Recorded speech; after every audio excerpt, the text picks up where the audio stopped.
Hey guys, welcome back to our channel. On this tech tutorial, we're going to reveal to you how we can add a VPN extension to Google Chrome really quickly. So let us get started. Launch Google Chrome on your device, and here on your home screen, click on that button in the top right corner, Extensions. And after that, click on Manage Extensions here to access your Extensions Management Center on Chrome. And what you want to do in the next step, guys, is click on Chrome Web Store here on the left-hand side.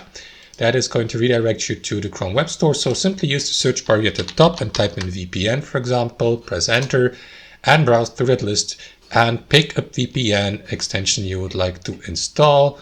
Like for instance, let me go for instance with that one here just for the sake of a tutorial. And after that, click on Add to Chrome here. If you see a notification like that the given extension is not longer available, then simply return and select a different one. So let me go, I don't know, let's say for instance with that one here. And in this case here, that button will be unlocked. So you may simply click on it to install the given extension, confirm by clicking on that button here.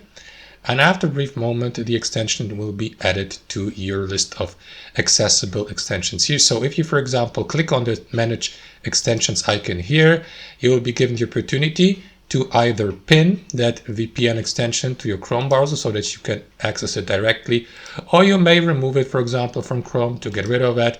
And that's basically it, guys. That's how we do it. Hope you enjoyed this video, got some value from it, and we'll see you next time.